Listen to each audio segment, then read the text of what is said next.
معيشي ومع السيد هاشم كذلك شاعر مبدع من شعراء سوق الشيوخ.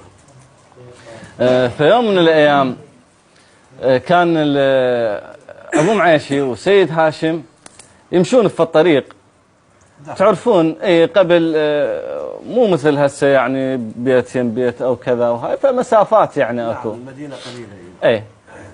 فجاي يتمشون، فبعد مسافه سيد هاشم شاف اكو بنيه واقفه جاي ترس ماي، فهو عرفها، فيدرب ابو معيشي ما يسكت. فقال له يا ابو معيشي خاف نوصل بنيه ذيك، هاي ابوها عرفه يعني عرف صديقه اي، فزحمه يعني لا تسولف. قال لا ابويا ما اسولف. فوصلوا يمها، باوع عليها ابو معيشي، شافها شقره حلوه. فهي تسمع يحاكي السيد، قال له يا سيد من نشوف الشقر تنحال وحق يدك جميع اعضاي، لو ان بيد دعاوي البيض تنحال لحكم كل شجل ماخ الشجيه. زين سيد هاشم صار بموقف وهم شاعر، فقال له ما هو عيب على شيبك ما انتحلها، انت كبير، رقيب على النواهي ما انتحلها، الدواء على النواهي ما انتحلها، ان تشنه رقيب على الوطيه. فقال له ابو معيشي، قال له سيله للهوى عني من الشاب، سيله للهوى عني من الشاب، وعلي النار اللي بقلبي من الشاب، ان كان البيض يفلتهن من الشيب لقصه بذمتك واخذ تحيه.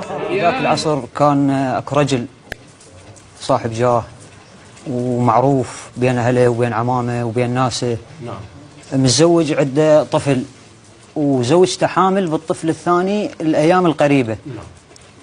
فاستيقظ بالليل فاقد الوعي، مثل ما لهجتنا الشعبيه نقول مسودن. هي بالليل قعدوا اهل الصبح لقوا ابوهم ما هو. قبل ماكو وسائل نقل اتصال، لو سيارات لو شيء، فطلع هو يمشي على طول الفتره، دوروا اهله، قاموا يسالون يدورون ينشدون، ما حصلوا له اثر. فهو وين وقع؟ في محافظه النجف. قبل الناس تشتغل رعيان، هج النجف يعني. اي هج. كانوا مساكن بالناصريه، هو فاقد الوعي ماله يعني مسودن، من الناصريه للنجف هو مسودن. فاشتغل له عند راعي، عند واحد عنده حلال، اشتغل عنده فتره 20 سنه. 20 سنه هو فاقد الذاكره مالته، مسودن، ملابسه مشققه، لحيته عاليه، شعره. فذيك الليله وعى، صح، رجع عقله الى طبيعته. سبحان الله. قعد انا وين، ايش جابني لهنا، انا ابو فلان، اهلي وين. فقبل راح على الملاش ماله، راح على الملاش قال له ابوي ايش جابني لياي انا؟ امس انا كنت عند اهلي. قال له ابوي انت وين امس كنت عند اهلك؟ انت صار لك عندي 20 سنه. 20 سنه الشغل. قال له ابوي امس انا طالع من اهلي، انا ابو فلان، انا كذا، اهلي بفلان منطقه فلان مكان. قال له ابوي انت لك نص بالحلال هذا، خل اسبحك زينك ورتب الهندام مالك ونرس لك لاهلك ومع حلالك وحصتك. قال له لا، انا اريد اوصل بهذا شكل لاهلي، بهاي وضعيتي اريد اروح، بلحيتي بشعري بهدومي المشققه. كبر ورا 20 سنه، كبر 20 سنه هوايه.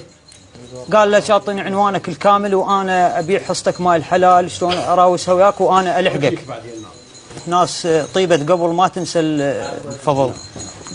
فاجى هو وصل للبيت، من وصل بليله ما وصل لقى زفاف ابنه الصغير اللي خلاه ببطن امه.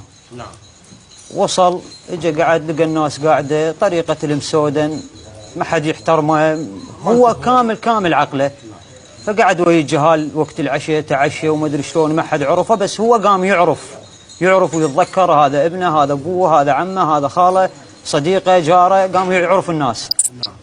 فعادت قبل الناس بالاعراس ورا ما يزفون العريس يقعدون بالمضيف يظلوا يأدون شعر. النسوان توقف فرش باب المضيف، صنت للشعر، فهو دخل وياهم للمضيف بشكل يعني بوضعيته التعبانه. من دخل للمضيف قاموا يشعرون، قال هم اريد احكي لي بيت ابو ذيه. هو قالوا له انت وينك، وين الابو ذيه، انت تعشيت، يلا اطلع روح لديرتك تلفيك، روح لاهلك. هو ابوهم معروف. اي انا فشايب كان قاعد قال لهم هسه انتم خليه يحكي له بيت ابو ذيه شنو المطلوب من عنده وتردونه من عنده. بيت ابو ذيه يحكي. قالوا له احكي. زوجته تنتبه ورا المضيف. قال انا من الحي وهل هالحاي والحاي انكروني بيوم شاب الراس والحاي اللي اسم ذكر عندكم والحين ايش عجب تنكر وجود الموشذيه. مرته صاحت لبنها من سمعة البيت الأبوذية. هاي الناس القاعدة عبر عليها البيت الأبوذية ما تعرف شيء. فمرته قبل صاحت لبنها الكبير قالت له تعال من نجا قالت له تروح تقول أم انت أبوي وخلي يعيد البيت. هذا صفن شنو انت أبوي وتعيد البيت؟ قالت له هذا أبوك روح انت ارجع له بهاي الطريقة وهو شوف يرد عليك. رجع لي قال له عم تقول أم انت أبوي وخلي يعيد البيت. قال له بس أمك حليمة وعاد البيت نفسيته أنا من الحي وهل هالحاي والحاي انكرون بيوم شاب الراس. الخير لا غيره. مو كل اللي يغيب تفقد العيون ولكن اللي يعيش ويانا حاضر. فرق بين التحزم يعبر الماي وفرق بين اللي يدور على القناطر.